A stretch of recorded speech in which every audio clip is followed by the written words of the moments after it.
Hey, everybody. Welcome to another edition of Coaching from the Couch.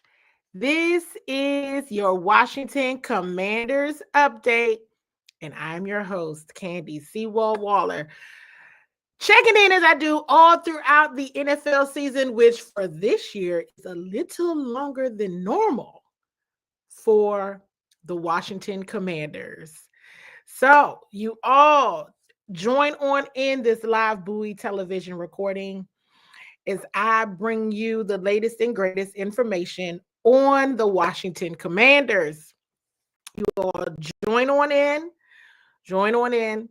If you're watching through the Facebook stream, make sure you are sharing this show with your Washington Commanders loving family and friends. If you are all checked in on the Bowie TV YouTube channel, hello, hello, hello. You can share this link and share the channel as well with your Washington Commanders and all things City of Bowie and surrounding areas, loving family and friends as well. There's a ton of information always being shared on this channel. It's not just sports, people.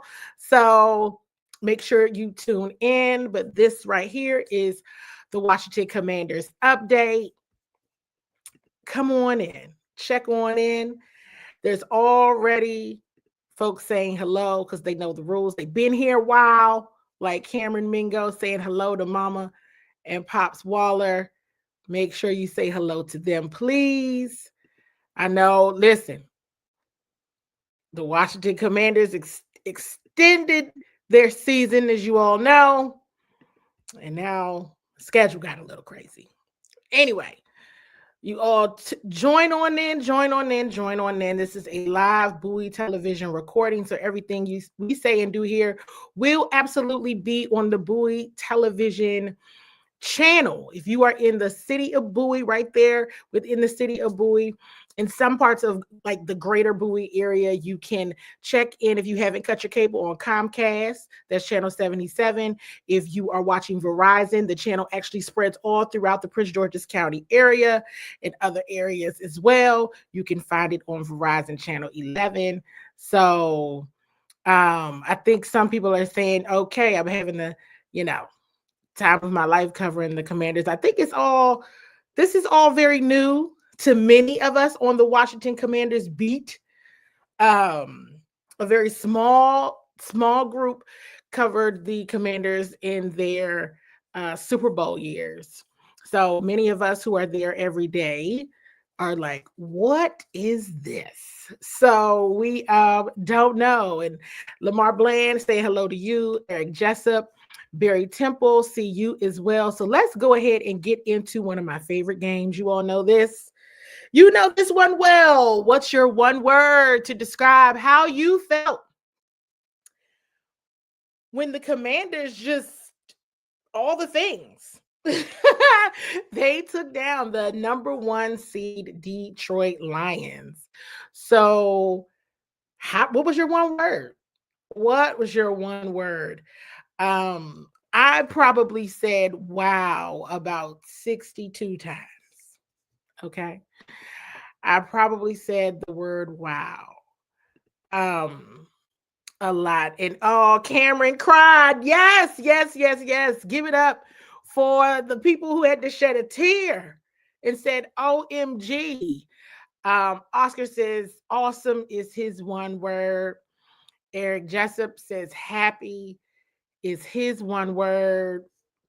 And as others continue to join on in the conversation, I'm sure you will share more of your one words as well. Am I losing my voice? What's happening? Listen, it's a lot going on. It is a lot going on. And as you all know, it's kind of different. The channel went through this last year with the Baltimore Ravens. Karita Parks covers the Baltimore Ravens for the channel. And so we went through this, but it's a little different, right? Because we know the Baltimore Ravens organization is typically in the playoffs and having really good seasons. So this is new. over here on the side. And so we're doing all the work and trying to keep up with all of the content so we can ensure we are bringing you all the latest and greatest information on the Washington Commanders. This episode, you all, I think it's going to be a bit more of the just let's just take it all in. Let's just enjoy this space for a moment. I definitely have to get into the week leading up to. So you still have time. Make sure you stay locked in. Do not, if you click out, make sure you click back in, because we're going to go through some of the questions that I had for Dan Quinn last week. Then we will get into some of the sights and sounds from inside Ford Field so that you can feel like you were in the moment. Then we will get into the press conference, and then we're going to simply just get into what's next.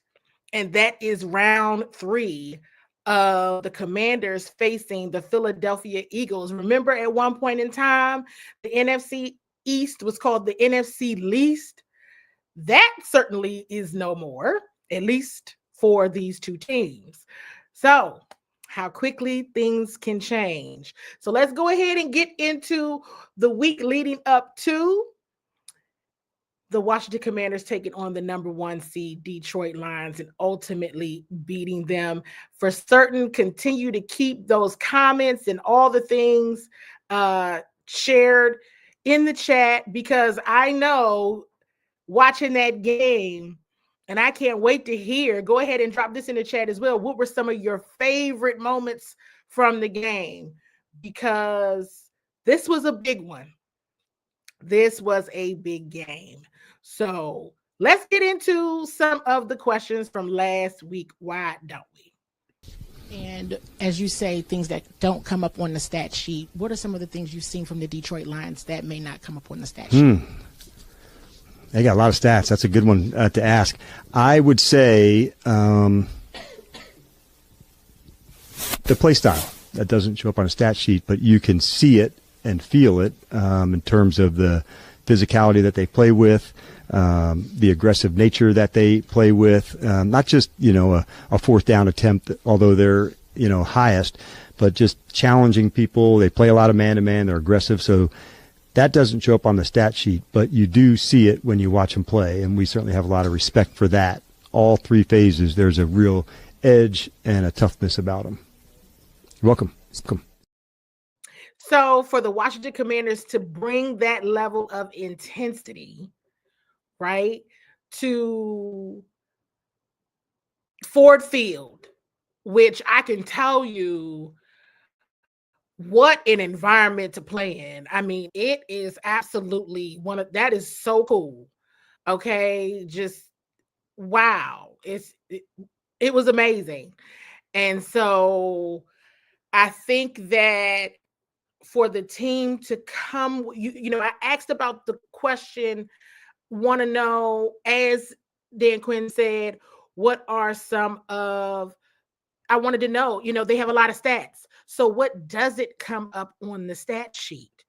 And when Coach Quinn mentioned the physicality, upcoming again for the 3rd time is another team in the Philadelphia Eagles that is very physical, right? And we're going to talk about that in a bit, because we saw their physicality in creating turnovers, 2 with Brian Robinson Jr. I think there was another one. Was that with Diami or Zach Ertz? All the games are running together right now. We were just going back to round 2 of the Commanders Eagles bout, if you will. So they're facing another team that's very physical. But what we learned about the Washington Commanders, you all have heard me talk about and ask Coach Quinn as well as Coach Joe Witt Jr. about those 3 turnovers. One thing that I try to do in my journalism, in my reporting, is I want to take note of what the staff has said the goals are. and then track to those goals, right? We talk about turnover margin all year. We've been talking about the 3 turnovers. And if you all heard me on different shows throughout the week, I definitely shared the fact that, hey, look, I was asked, and let me know if you listened to the Commanders Beatdown podcast. If you ask me, what are they going to do to stop the Lions' aggressiveness on offense? You got to disrupt them because they're going to be successful. Let's be very clear. The Detroit Lions, even with the Washington Commanders defense having 5 turnovers, is a three goal. I remember one time Coach Quinn telling me it was a lofty goal, and I think I shared with you all. I don't think so. I don't think it's lofty at all, but okay. This is the day to do that. And with 5 turnovers, they still scored 31 points. That is a sign and mark of a very, very good offense. So physicality, the team brought that. Edge, risk-taking. Did they always get the 4th down? No. But they got enough to go ahead and get to that W. I think these are some of the things that don't come up on the stat sheet, some of the things when you talk about using your clues that you really need to pay attention to, because they're going to have to do that and then some in Philly on Sunday at 3 p.m. Eastern, right? So it's not that, okay, you faced the number 1 seed and you won. Hopefully you got some more left in the tank. Hopefully, where people like to say they left it all out there on the field. Well, I hope you didn't, because you got some more you got to get done, right? As you saw on the Commanders' social media pages, what was the end comment that was totally not planned at all by each one of these players that they featured in that social media clip? It was simply that the job's not done. Yes, they're excited. Yes, they're having fun. But understand this. They're going to stay in the cool, calm, and collected zone because they understand that the job is not done. Because here's the reality. It's not. And to people and teams that aren't satisfied, right? I want to give a shout out to Detroit Lions head coach, Dan Campbell, for the vulnerability that he showed in taking accountability for his team's loss on Saturday night and just showing his emotion, because that's real, right? Like they said, and like he said, it hurts. You see what these players, and you all know I've even gotten more sensitive to that when people come and talk to me about players in general. I get really kind of like, hey, hold on, because the amount of effort, the amount of sacrifice, what they take their bodies through, it's incredible. And to come up short in the Detroit Lions case, right? They didn't even make it as far as they did last season, when it was absolutely all roads were pointing to these folks are headed to the Super Bowl. That's where they're going. And so I think that all of those things need to be considered when you talk about the emotion that goes into this game for coaches and players, when you talk about just the overall mentality. Is a lot. And you really have to be a different kind of person to really, really commit to that in a way that garners you the dynamic results that the Washington Commanders were able to get on a very good, absolutely earned number 1 seed in the Detroit Lions. They deserve that number 1 seed. And the Washington Commanders came to play the number 1 seed. And they were prepared. They were equipped. And they just did what was going to get them there. I saw a comment, I think it was this one with Lamar, this comment here, and then this comment here. And I don't even think that I see this about, getting punked. I don't think they got punked at all. They got, it was a fair game, right? Because here was the reality. There were a couple of calls. The false start on Tyler Biotic, the face mask penalty on Dante Fowler Jr. that could be questioned. What was that, right? Why was that called? Everybody's trying to win the same thing, and there could only be one winner. But this goes back to, and let's see if we have it here. Let me see if it's still up in here. Okay. I'm going to see, do we still have it? We do. I typically keep some receipts close by. And here's one of them, because it is so applicable to what we saw this team do Saturday night. And it was when I asked Coach Quinn about those 3 takeaways. And I just mentioned it a moment ago, but it's receipts time. Go ahead and drop in the chat receipts, hashtag it out, receipts, and hashtag use your clues, because these are very, very important point. You all know I don't ask questions unless there's a very, very good reason. And it ties into the journalism and the story that I'm crafting and trying to tell, so that we can all understand what this team is doing a bit better. Check this out. Receipts time. I think you all, from a turnover margin perspective, you and Coach Bay have mentioned 3 takeaways a game a goal. Yes. On the defensive side of the ball. So you haven't really gotten there. You get takeaways, but not right.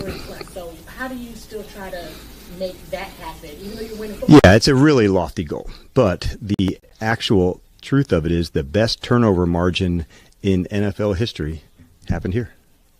And to be in the plus, it's both. It's taking care of the ball. It's creating takeaways. It takes a lot of work. It takes practice. It's really a mindfulness, Candi, to put a hand on it, to recover it, to think about it. Because sometimes people think of it all as interceptions. And so for us, it's also the fumble recoveries. It's thinking about when the ball's on the ground, how do I have to, position myself to get the recovery. And so we've got work to do on that. I've never been one that said it comes in bunches, because then I think you're relying on like fate or luck. And I think that's like a terrible plan for getting takeaways. It's about the skill and the technique and mindfulness for it. And so like a lot of parts of things that we're improving on, like I know where are we, satisfied where we're at in terms of the way we, go after the football.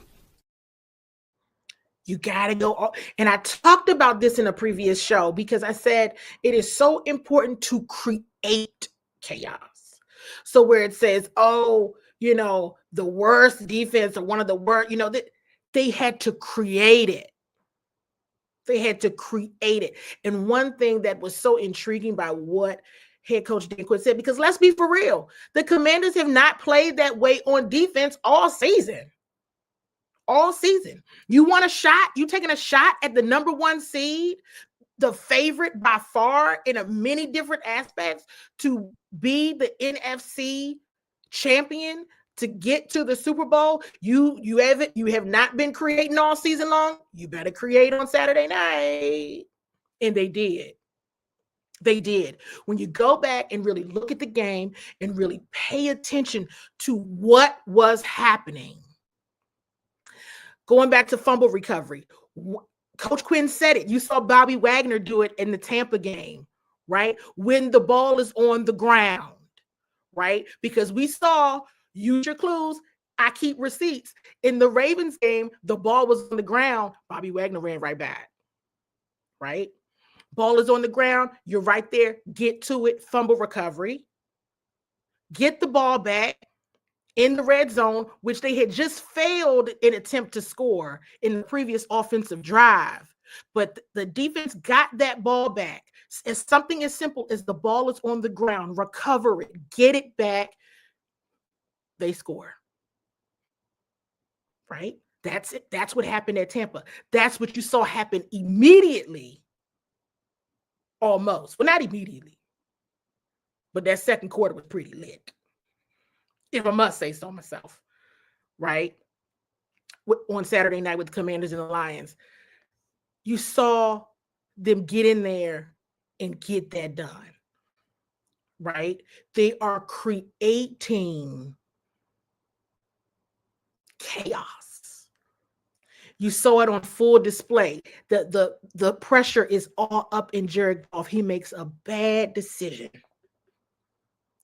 And here's the thing. Quan Martin could have just caught the interception. What did you hear Coach Quinn say when he answered my question? It's not just about interceptions. What you gonna do with it? Quan's got the ball. Quan could have fallen. We've seen them get picks and fall. We've seen them get picks and run into each other. Oh, no, not this time. He's going to get that pick. And everybody on the field, on the Commander's side, knew exactly what was happening. He's got it. They responded immediately. They created that space. He scored a touchdown. That's creating chaos. Mike Sainristil turned into the receiver he once was, because let's be real clear. Receivers turned defensive backs are tremendous. Okay? Tremendous. And let me tell you, what Mike Sainristil was able to showcase, it goes back to what Dan Quinn said. You had to have the instinct. He showcased the very high football IQ that he has. And the opportunity, I've heard people say this before, hey, you can fool me once, but you are not going to fool me twice. And Mikey had his eye on that football. That was for sure going to be a Detroit Lions touchdown. And he created chaos by keeping his eye on the ball and being the great receiver that he once was, now turned great defensive back. Okay? So let's be clear on that. That town knows exactly who he is, as he was a captain and a star on his Michigan football team. They know who he is. They know his name around there. And they're not going to forget it now either. So let's be clear. Okay? I don't ask questions just to be asking them. And I appreciate this comment, Robbie. You all are very, very welcome. Okay. And I think I may have shared this on a post-game show with the Urban Sports Scene, which was, Frankie said in his media scrum that he didn't know who he hit. He just hit somebody in blue. He just saw blue and said, get out the way. Because that's the kind of mode you went in. And here's the thing. This is why you can't let stats mess you up. Because in order to beat the best, you have to create havoc. Okay, yeah, they're the worst in this, that, and the third, but no one, not anyone in the world, had them getting 5 turnovers. Let's just be for real. No one in the world had them getting 5 turnovers. The goal is 3. I've been saying it. They hadn't done it. They had done it all year. So why would anybody think they would finally get the 3? If they had gotten the 3, that still has them in a tight spot with the number 1 seed. They got 5. Nobody had them getting 5. And there was no reason for anybody to believe that they would finally get 3. But I had been saying on many shows all week, if they want to win this football game, they better get it. It's not lofty. It's not lofty at all. But it takes a certain amount of skill. But here's the thing. They have to recreate that and then some on Sunday. What is so critical that I'm seeing now in real life. I mean, and I watched this game. You all know this. But now in real life, I'm seeing it firsthand. You cannot do what you did in the regular season and think you're going to win a football game. That old, the donk, yeah, that happened. Thank you, Lord. Yes, everybody just be like, well, maybe Jay Davis might be, the Lord's new favorite quarterback. I don't know, but it's just working out. Okay, it's working out. So that's a great thing. But you gotta These people can execute with 5 turnovers, and you're gonna have to do things a bit more convincing to to not be in, what are they calling them now? The cardiac commanders and clutch commanders. You don't necessarily have to be that all the time, and you should not be. But it gets harder every round. This doesn't mean, okay, you beat the number 1 seed. Okay, that means we can beat, they can beat Philly. Nobody's thinking that. They're not like, we could beat Philly too because we beat them last time. We beat them this time. We did it. No. Game plan, increase. Don't sleep. You won't be able to if you make a mistake that costs you a game. This is real. This is real. Now it's gotten serious. But with that being said, let me go play another clip leading up to this week. I think it's important. It's leading up to last week, but it's still very, very important point for this week. Check out this clip.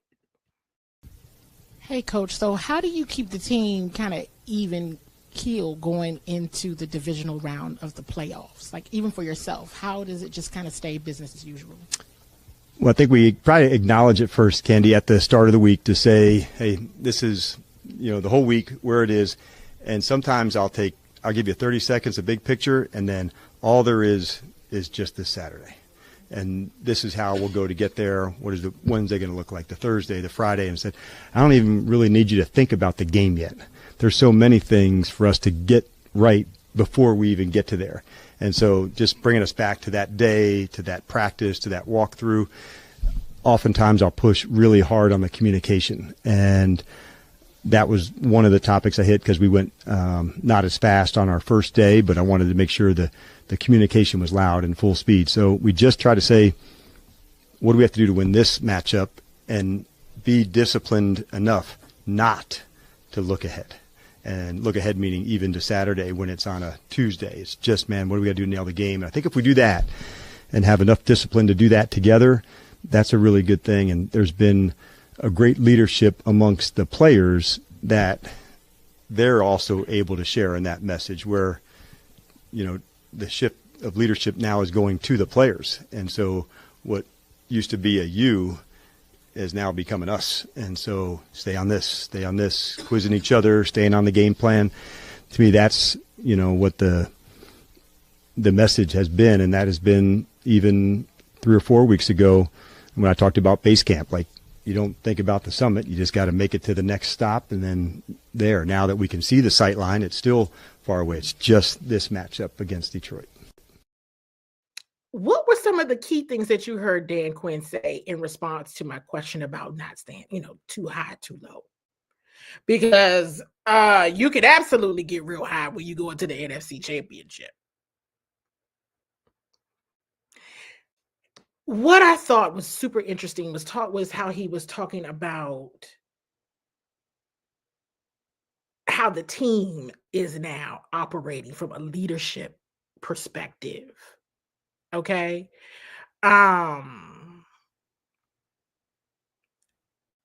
It was really compelling. I mean, I always go back to who was voted as the captain for the postseason.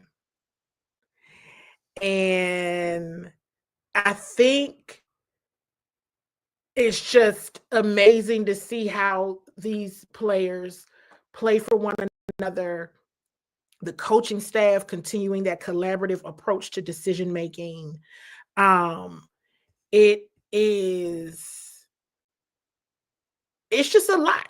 It's a lot to take in, but then you see how it translates onto the field and in play. If we go all the and I want to say this, I want to go back to this comment. When we go all the way back to the culture, anybody, anywhere, anytime, anywhere, anybody, anytime, however you want to say it, right? And you see how they're carrying themselves and how they are acting when they go into other people's establishments and how they're playing. it shows up everywhere. And I want to acknowledge this comment about the playoff captains equals all hard workers. Let me tell you something. They're all working hard, right? Every single one of them. But one of the things that I've always shared is, yes, you have to have a coaching staff, right? But you have to have players that based on, and they're not the hardest workers, right? They're not. They all are the hardest workers. Does that make sense? Like they have a standard. And I shared this way back in OTAs when Coach Quinn told me that they created a document called the Commander Standard, and they each held each other accountable to that standard. Everybody can't, you know, everyone can't be the captain. So when you talk about voting and who came out with the most votes, these are the players that change behaviors. That I think is the indicator, right? So they're all extremely hard workers, every single last one of them. Which one of these players change behavior? Who, when they speak, everyone listens? Who, how they play, you pay attention to? Whose energy do you feed off of and say, I want to bring the same energy as Jaden. I want to bring the same energy as Revo. I got to bring the same energy as 17. Bobby Wagner been in this game a long time. I got to bring the same energy as him. I got to bring the same energy as Zach Ertz. That's the difference. It's not about working, because I promise you, they all are whoa, way up when it comes to how hard they work. It's who has the ability to change behaviors, who has the ability to change mindsets. That's who got the most votes. And that doesn't mean they all don't exude and feed off of one another, right? If we're going back to a Frankie Louvu, if we're going back to a Mikey Samerstill, if we're going back to a Quan Martin, a Jeremy Chin, right? They have had tremendous seasons. And no, they didn't get voted the captain, but that's just because everybody can't be the captain. It's too many of them. It's 53 people that can be captain, and everybody can't be the captain. So I hope that I want to ensure that that's clear, because this is a real thing. And all we can do is hope that this continues, right? And I want to acknowledge this question too. What changed at the CB position? I've noticed an improvement. Well, Marshawn Lattimore, number one. Number two, Mikey Samerstill has really gotten in his groove, right? I asked Coach back in the middle of the season, like, what are you seeing here? This is really like just a wow. And just how he's just budding and going up top. This is woo, yeah. And it's the management and scheme of it all, right? They're putting players in their best positions to be successful. And that's what is happening. That's what you're seeing. And it may not be the same situation all the time. May not be that. It may not be that. Okay. And you are seeing, especially on Saturday night, the amount of pressure that got to the quarterback, you know? And so you have to, if you're going to be hard on a coach, you got to show them love too. You got to give them their flowers. And so Coach Witt and staff, amazing job. Coach Kingsbury, you all have heard me talk about Coach Kingsbury. Oh, you coming in the building? Everybody wants Ben Johnson. Well, okay. All right. But we're going to go in here and we're going to see who's going to call this best football game. We're going to see what happens here. The coordinators did their thing. They did their thing. They are doing their thing currently. And nothing is going to change that. Nothing's going to change that. Now, let's get into the sounds. And then I'm going to get into the question I had for DQ yesterday, as well as some of the presser clips. I believe we have clips from maybe it's B-Rob, Terry McLaurin, and your favorite QB, Jaden Daniels. But let's get into the excitement of it all. Don't you want to hear some of the sights and sounds from Ford Field? Here you go. Check it out.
I hope you all felt like you were there. I saw comments that talked about how loud it was in there. And let me just tell you, whenever the Commanders offense got on the field, right? This is how we want to go back to the poise of it all, right? Whenever the Commanders offense got on the field, the Detroit Lions crowd went bananas every time. I mean, we're sitting next to each other in the press box and can't hear one another, right? We're like, huh? Like everybody is just, and you have to just go back and watch the game again or talk, like really see and feel and understand the level of poise and calm that it takes to be able to maneuver in that environment. It was insane. Now, for the defense, it was the Commanders' defense, it was more quiet because then it became like everybody's being quiet so that the offense can focus, right?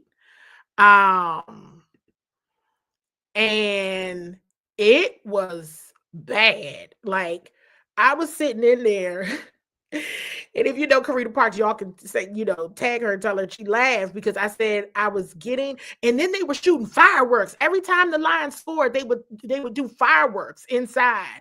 And I actually like fireworks, but I did not. And so I was sitting there at one point, I think I may have shared it out loud, like, oh my God, it is so loud in here. I'm starting to get a headache. Like, this is a lot for me. Like, it's just sensory overload. And so it goes back to the fact that while the Lions offense was on the field, it was like you could hear a pin drop, of course, unless they got a first down or something, like, or they scored, of course, then it just craziness. But once the Commanders offense got on the field, oh my gosh. I mean, they were trying to do whatever they could from a noise perspective to rattle them, get them to jump. They can't hear one another, whatever. They had that on lock. It was like they didn't even, and it's something about how this team moves where it's almost like they wire themselves to think all of it is for them. Like all of it is like cheering them on. So it actually like helps them play better. It's like you should probably be quiet because all this noise is actually helping them out. But yeah, definitely a different group of folks that we're watching.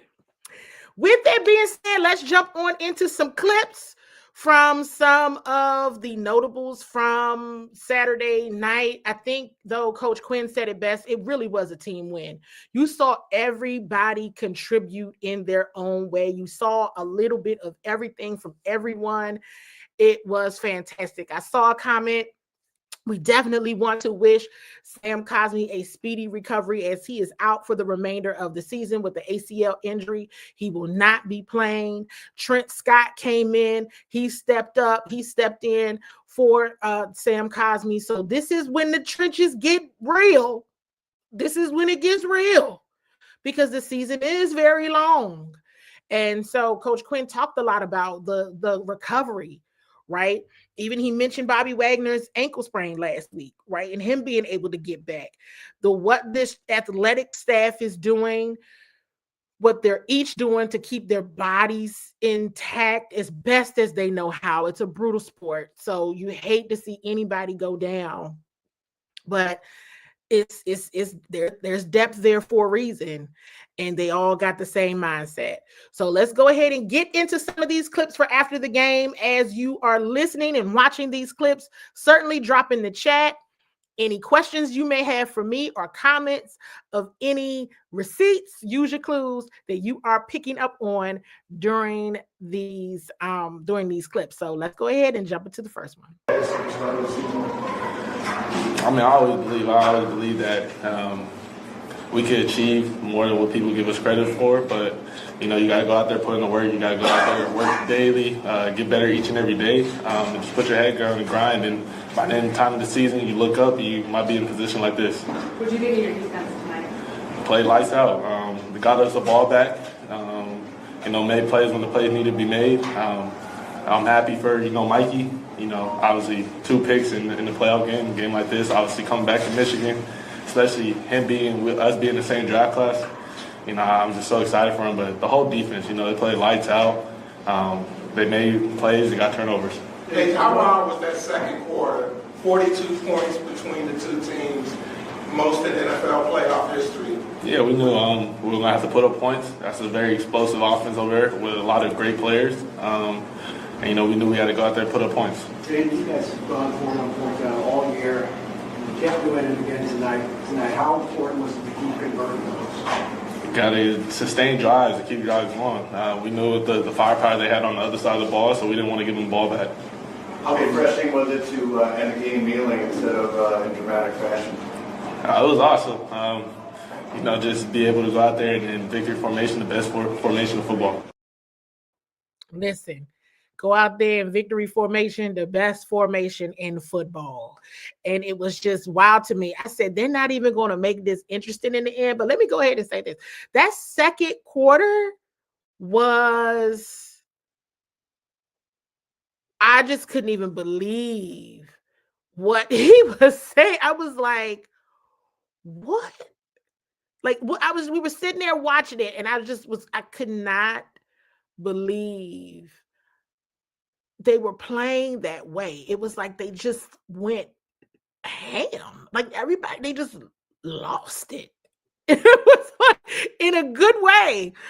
I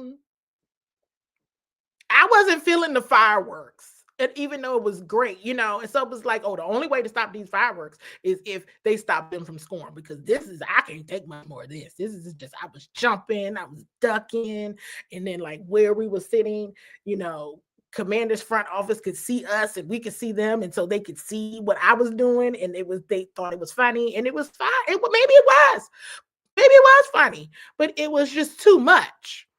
And so I see someone commenting, I'm still trying to process this. Hey, you're not alone. You are in good company, because I as am I. And there were definitely, again, I got to bring you some of, we all kind of were like, not supposed to cheer in the press box. But if I were to cheer in the press box, not saying I did, because I was, no, would never do that. But I just am saying that if I were to cheer, probably Terry's touchdown or Quan Martin's pick six is a time that I would have if I were ever to do that, which I did not. I did try something to see if anybody would hear me, because it was so loud in there and no one heard me. So, okay. But people are like, you from the DMV? Yes, but it was indoors, and it was just, I didn't enjoy that part. The light show was very cool. They had some great stuff, but it's almost like, again, it's like the team wires themselves to feel like, oh, this is for us. Thank you. They don't care where they are at all.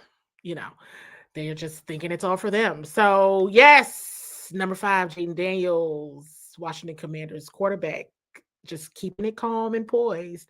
And of course, you all are gonna see them. They're gonna show you all them excited on the field. I think Jaden was a lot more like, okay, we won. All right. Okay, good. Whew. And just, kept it a little more together. He was definitely a bit more energetic right after the game with this one. But by the time they get in the locker room, as you saw him in this press conference, I mean, he's not even smiling. He's just, yeah, he's going to answer questions and he feels great, but the job's not done. And that is true. So let's move on to the next clip. Tell me your thoughts on this one. This one was kind of special. Just real quick, what did you think of the Young's game, especially after what happened after his last time here? Listen, I'm trying not to get choked up. Dang, I didn't know I was going to get choked up about him. But I've seen how hard he's worked since he's gotten here. He's grown up so much as a player and a man. And, him and I have gotten a lot closer over his career. And to see him take advantage of the opportunity that's before him, I'm so proud of him. I'm so happy to see what God's doing in his life, the way he's just grown and matured as a person off the field. And you can see the way that his habits have continued to get better to be the receiver that you guys see today. And it didn't happen overnight. And it wasn't an easy journey for him. But at some point I knew going into this season, that he was going to have to step up. And when Noah went down, that was really tough for our offense. But when he stepped up the way he's been stepping up, especially in the playoffs, I told him the sky's the limit for him. He needs to continue to stay humble, continue to work the way he's working. And, the Lord's going to fight his battle. So you don't have to worry about when people are talking down on you, not believing in you. As long as you believe in yourself and you got a group of people and support around you who believe in you, that's all that matters. And so I'm grinning ear to ear, honestly. I'm so happy for him. When you got another guy on the opposite side of you who can win one-on-ones, especially against a team with man, that's huge for your offense. Very huge. And so he got his opportunities tonight, and the way he bounced back after a tough PBU, that's a sign of a really good player. And I'm just seeing his trajectory continue to go up and up, and I'm here to support him any way that I can. But if we want to continue to have success, especially in our room, we're going to need him to continue to play big like he is. So extremely happy for him, what God's doing in his life, and just proof. The proof is there to, if you continue to work hard, stay humble, that anything can happen. And so, I'm so happy for him. He deserves this. We deserve this, and our entire receiver group, man, we don't care who gets the credit, but to see guys continue to step up, get their moments, as a leader in that room, I'm so happy for him. So I'm not going to get into Dyami myself, because I was like, all right, if Terry's going to get emotional talking about Dyami, I may as well. So we're going to probably move on to the next topic, because I'm like, every time, hey, these people be catching me. I'll be like, wait a minute. All right. And now I think that, I am serious. Everyone knows I am serious. But when I am then talking to certain players or about players, Dyami is one that hits me in the chest. He is, and it's, that's why, what Terry understood that moment, because I was like, yeah, whoo, me too, because yes, and you got to block out the noise, and he's one that has had to really, really work hard to block out the noise, and is showing up on the field, and so super proud of him. But you got to turn, me. Sometimes my defense mechanism is telling a joke, so I'm not going to tell a joke right now, because I did have some jokes with Terry after, and it wasn't really a joke. It was serious about what type of time he was on, specifically on Saturday night, because he had a different level of energy with himself. Once I saw his game day attire, his travel attire, and the chain always sends me like, Terry, that chain says a lot. Okay. It says a lot without saying it, but wanted to share that with you all, because one, it's important for you all to understand and know about the brotherhood. And I also think it's important for everyone to understand and know that when you are seeing a Terry McLaurin and how he's talking about Dyami Brown, we've talked about players that they've signed and the players that have come in, but there's something to be said about the greatness that this coaching staff has brought out of players that were previously on the roster that did not perform at this level. That's just the fact of the matter. So yes, I'm going to concentrate on the new players, because they're part of the team. Of course, you have to, but let's not forget there are players that were on this roster and we have not seen them produce at this level at all. Here is another player that I was extremely happy for on Saturday night. I was extremely happy for Brian Robinson Jr. So let's go to this clip. You've been here for a few years now. You went through some stuff. What's it feel like? Feels excellent. It's a great feeling, honestly. After everything we went through, all the ups and downs, it's a blessing to be here in this spot. Obviously, an opportunity nobody wants to take for granted, and I'm just so excited for not only myself but my team. Especially the guys that have been here for the last couple of years, that's been on a not so good team, and just to experience this, it's an amazing feeling. Why do you think this team has been able to do this? We've just been connecting and bonding and just coming together and just trying to find a way to win. Everything that it takes to win by any means possible. That's what we do. Just feel like this team has just came together tremendously within this year. A band of brothers for sure that definitely ready to go to war for each other. When did you think that JV could really help you guys to get into the playoffs? Or was there a point where you really thought like? I knew Jay was ready, day one, since the time he stepped out on the field and, took the lead as the quarterback. I knew he was ready. Not only for everything, all the great stuff he's done this year, but to have himself prepared for the playoffs and the big time moments. And there's no doubt that he was going to be ready, after just seeing him prepare all year. What was the big difference for you guys in the run game? Trusting it, staying consistent, getting downhill, staying efficient with the run game. That obviously, helps our unit, gain the confidence that we need to, stick with it. And I feel like, we did a great job of just trusting it and sticking with it. So at times, depending on the game and depending on the situation, maybe I would say, I don't think, I'm trying to think, because I you know what? I have been really good. I have not, I can be emotional.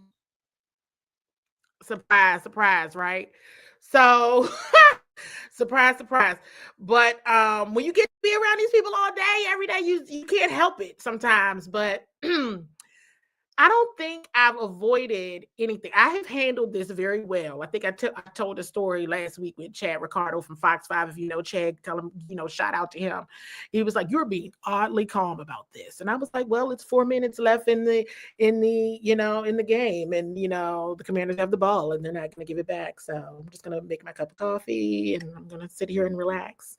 And here goes Mama Waller stamping my, "I can be emotional." Yes, you can. Thanks, Mother, for stamping that for everyone.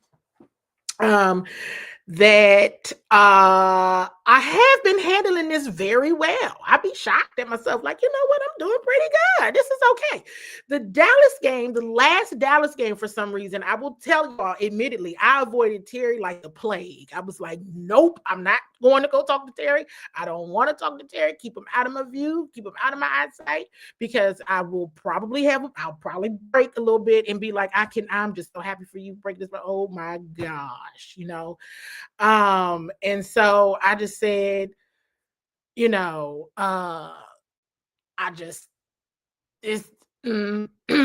B-Rob, I avoided on Saturday. I absolutely did, until he was leaving, till everybody was leaving to go out. And I was just like, "Hey kid, I'll talk to you next week. Good game." He was like, "Huh? You heard what I said. You did good. All right. Talk to you next week. Congratulations." You know what I mean? So, it is interesting. It is a lot. And I see this question, and Candi, do you miss being a fan on game day? Here's the interesting thing. I don't actually. I don't. It is stressful. And I'm not as stressed. I am not as stressed anymore at all, because I've kind of put it in my brain, you got to stay objective. And I'm okay until I'm not, right? And it I don't know. I think the years of witnessing them lose so bad, and so and just so often, I just don't even know where I am. So I'll be honest, I'm happy for fans. I've never denied the fact that I grew up a Commanders fan, and that is what I do. But I was also told, if you ping Lake Lewis, you can he will tell you that he told me when I first started in this business, in order for me to be successful, I had to stop being a fan.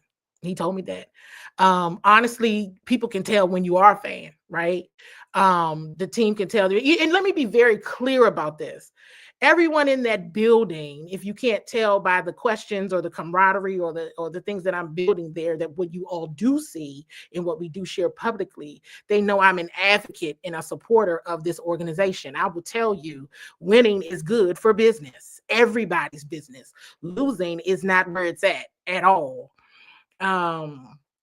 Just griping and complaining and talking about all the things wrong and where they need to improve it. It's not good for business at all. And okay, all right. So here goes Russ. All right, here we go, Russ. And I saw his best friend in the whole wide world, who's a big Commanders fan, his nephew Kevin Durant, and he was there. And yes, Russ told me this as well, because he is very entrenched in the sports industry. And he told me, you got to stop being a fan. You got to let it go. And I did, to the point where I don't even have any paraphernalia. I gave a lot of my paraphernalia away. There's one thing, if anyone knows me, then I have a pair of Sean Taylor custom Chucks. I still have those, but I literally got rid of everything because when Lake and Russ told me I had to give up my fandom, I said, to do what God has me to do, to live my purpose and to live my dream, I'll do it. It's all good. And it didn't faze me. It does not faze me. But this year, sometimes you're like, well, I do miss having a beverage of alcoholic nature during the game. My God, let me go get this tea. Let me go get this Earl Grey tea. Let me go get this cup of coffee, because that's good too, There might be that, but I wouldn't trade it for the world at all. And so because then I'm able to be the change I wanted to see in the industry, right? I'm able to come and give you all a different perspective, and I hope I've done a good job of that. And sharing with you all from a very objective perspective what is happening, and able to, but I have not, Terry's touchdown got me a little bit, and that's the joke that we shared after the game, like, 17, let me talk to you for a minute. He said, did you call me about my jersey number? You never do that. I don't, and I don't do that. You're right, but hey, 17, let's step into my office. Step into my outdoor virtual office here, because are you insane? And so it was crazy, but because of that and those relationships you build over time, it's great. Quan Martin's pick 6, you can tag Donna in this. I had to hide behind Donna because I'm not gonna make this one. They might have to give me a warning. Oh God, hold on, the scream is about to come out.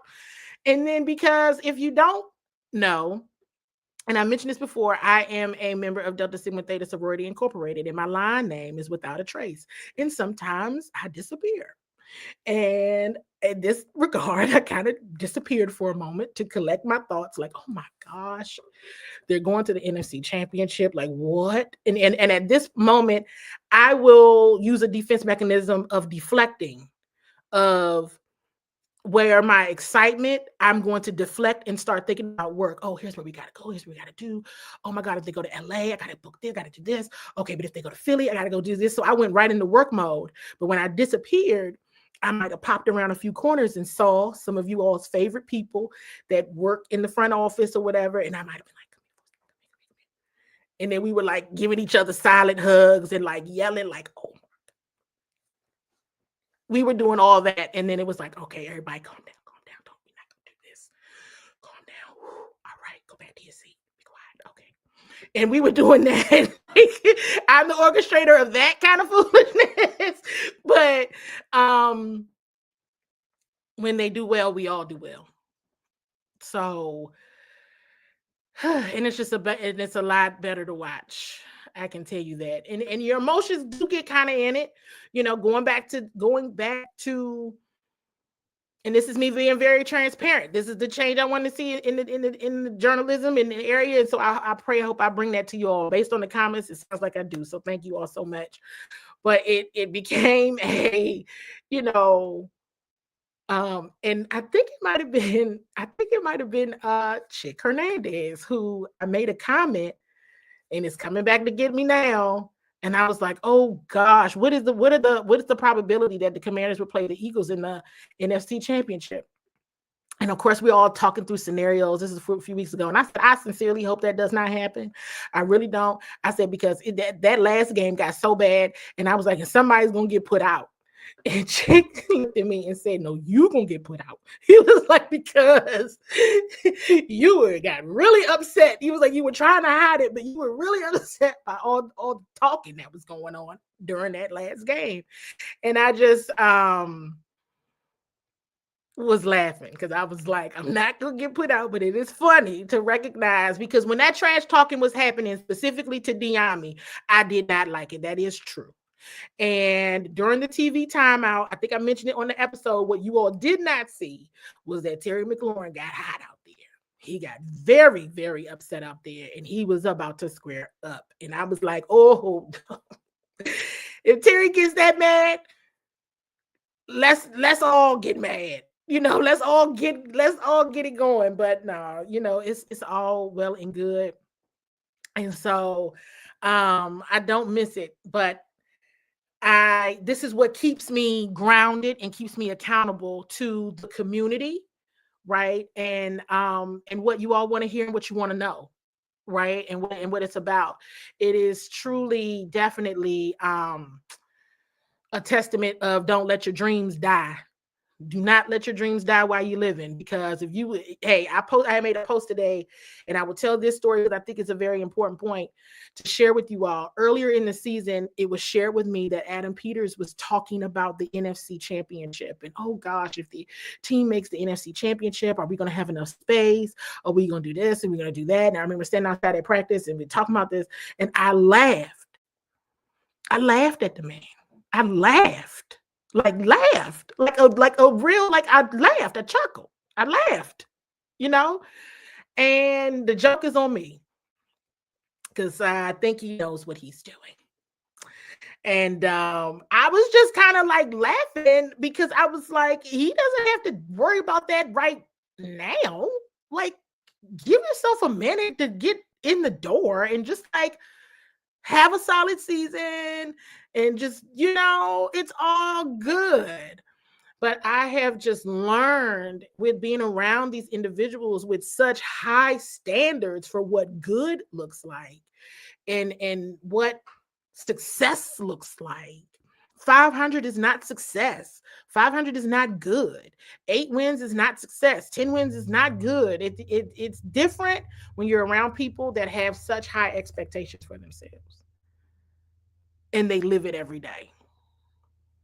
So I hope that was my long-winded answer to a question that really culminates where we are right now, right? You all watch me as growing up in the area, being a fan of the team, having to, jump out there with a dream and with a purpose and say, okay, this is what I'm supposed to do. But with that purpose and with that dream comes sacrifice. So if I had to sacrifice some shirts and some season tickets and all the other things, then that's what we do, right? Because here's the other joke, right? They give us Commanders lanyards to wear our credentials on. And when you go in these environments, and like I posted, hey, everybody had a lot of compliments from me on Saturday night. They told me they liked my dress. They said everything. And then they just didn't like me anymore once the Commanders beat them. I thought that was very unfair. But anyway, I'm going to play this clip from a question that I had for Dan Quinn, because I will forever say that this is the forgotten about entity. And I don't want you all to forget about this entity. Let me run this clip. Hey, Coach, can you talk a lot about the complimentary football? What did you see out of your special teams unit? They were the ones, I thought, on the kickoff side, Candi. That was a big piece for us on the starting field position. By the numbers, it showed they would probably kick it out, on their side. So we didn't get a chance for Luke on the return side. And that was, I would say, expected, because that's kind of how, they had played for the season. But what we knew we could control was on our side of the kicking side, to say, hey, if we get our chances here to create some field position, and so tackles inside the 25, tackles that were, significant for us. I thought that brought the team a lot of energy. And I thought Tress, I don't know if it was just one punt, but I can think of the one that was downed, a really flipping field position on his. So those were the ones I thought really set the tone. The kickoff coverage and our punt team, down in the inside, it might have been the 12 or 10, Candi, I can't remember right off the top of my head, but those were the plays that jumped out to me. Thank you. Fire emoji, love button, fire emoji for the special teams unit. Can we give it up for the special teams unit? They did a phenomenal job on Saturday night. Special teams was cranking. Seriously. And I think it's amazing. And I think it's a very important point that when you talk about complimentary football, it has to include special teams. Yes, we know Zane Gonzalez, he missed that last field goal. We know this. And you know, we know. But hey, they won the football game.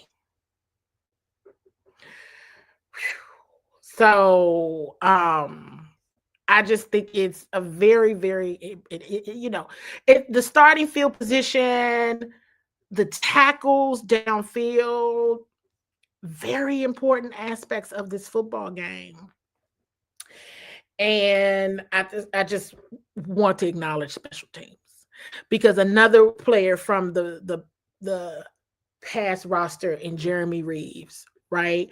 When we talk about the captains, the postseason captains, and who was voted a postseason captain from that previous roster, it is Terry McLaurin and Jeremy Reeves.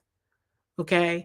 And so we don't talk a lot about Jeremy Reeves and his impact on his teammates and his coaches and on that special teams unit. Big, big deal.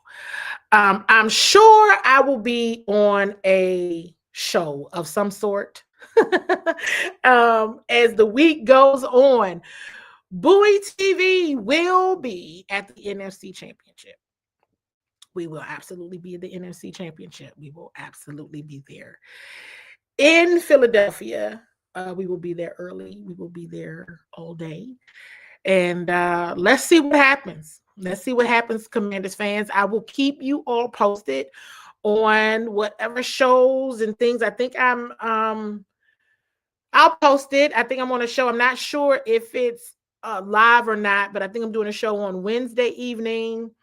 I'm doing one Thursday evening. Again, I'm not sure if it's live, but I'm doing shows this week. And, I always do the pregame before the game, but there's a few that are coming up. So I'll make sure they're aired and you all see them. And so I'm like, I'm not doing any logos. We have a little small Bowie TV logo with a W on there. And that's about all they get from me. And then that's in the Commander's lanyard. That's it. In an Ortho, what is this? Ortho Virginia Training Center notebook. That's about all they get from me. And so we keep it unbiased that way. But anyway, you all, this has been beyond my wildest dreams and imagination for this fan base, for this organization. This fan base deserves all of the victories. Every single last bit of it. At some point, I will get into a little bit more about Doug Williams. I was able to tell him, and because he and I talk often when we're there, and I think I shared one day that I don't understand the greatness that is before me every single time I'm there. It's kind of like, oh, hey, Doug, and I just keep walking. No. I made a promise to Doug Williams that I will honor him every time I see him. And I do that. And I gave him a big hug and I told him, you are a big part of this. You are a big part of what is happening here. And people need to know that. People always say, well, what is Doug doing? He just a figurehead. No. Maybe the others used him as that and didn't leverage him for what he truly brings. But this group honors him. They honor him, they listen to him, they cherish him, and he is a huge part. This is why he is an honorary captain. He is a huge, big part of the success that is seen to this day. Please, let's be clear on that and ensure that you let them know Bowie TV, Candi Waller said it, because it's a fact and it's a truth. This ain't for show. This is what it is. I'm sure you saw on the team's page, all of the team wearing 17 shirts and everything. He's the real deal. And they are blessed, very abundantly blessed to have him. And it is unfortunate that he was not leveraged in the manner in which he should have been the whole entire time while he's there. I will say Joe Gibbs, Coach Joe Gibbs, I mean, that man was happy. He looked so good on Saturday night and he was beaming with pride. He was just a very, very happy person. And you can't help but to be happy when you see everybody else happy. And to see him hugging Magic Johnson, everybody hugging, high-fiving KD, high-fiving actor and screenwriter Jeffrey Wright, and hugging Josh Harris, and high-fiving Jaden Daniels, and hugging, Mikey Samerstill. Everybody is just happy. And so the story continues, but as they say, the job is not yet done. They're not done yet. So I will resume and come back to you all, I guess later this week at some point. Trust me, I'll post it. I'll let you know. I'll shoot it over to you so you guys are aware. But tell all of your Washington Commanders loving family and friends that Bowie TV is real. Our presence there, absolutely always. We'll be there all week. We'll be there on Sunday. I have a great group of colleagues from other outlets that are fully represented and on site with the Washington Commanders. But let me tell you, Bowie TV is absolutely in the building as well. So if you need another outlet to listen to, another show to get with us. We're the real deal and we're there. So with that being said, I'll be seeing you guys again soon.